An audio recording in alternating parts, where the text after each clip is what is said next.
আজকেও আমার শরীরটা ঠিক হয়নি, শরীরে কেন জানি না একদম জোর পাচ্ছিলাম না। বিছানাটাও গোছাতে ইচ্ছা করছিল না, তবুও বিছানাটা গুছিয়ে নিলাম। যেমন তেমন করে গোছালে হতো, কিন্তু যেহেতু ভিডিও করি, ভালো করে না গোছালে আমার নিজেরই ভালো লাগে না।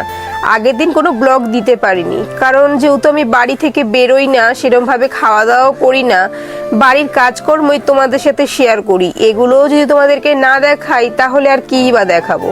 কাল রাতে চোখে খুব যন্ত্রণা হচ্ছিল, সকালে উঠে দেখি চোখ একদম লাল টকটকে।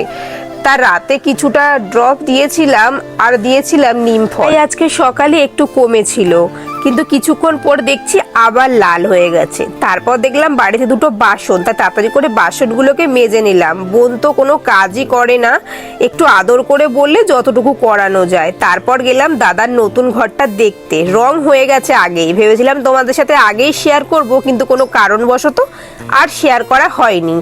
বাড়িতে তো মা ডাল, আলু ভাজা, ছিম ভাজা রান্না করে রেখে গেছিল, কিন্তু ঠাম্মা বললো ঠাম্মাদের ঘরে মাংস হয়ে গেছে, যেন আমি একটু মাংসটা নিয়ে আসি।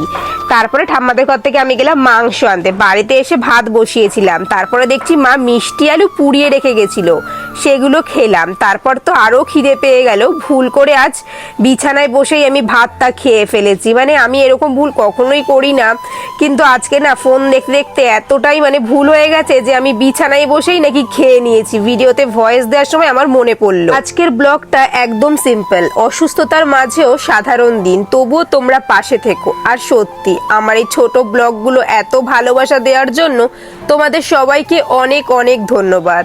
লাস্টে আমি চোখে আবারও কিছুটা নিমফল দিয়ে ঘুমিয়ে পড়লাম, কারণ এখন যদি বেশি ফোন দেখি তাহলে হয়তো আমার চোখটা ঠিকও হবে না, আর তোমাদের জন্য এই মিষ্টি মিষ্টি ব্লগগুলো আর আনতেও পারবো না।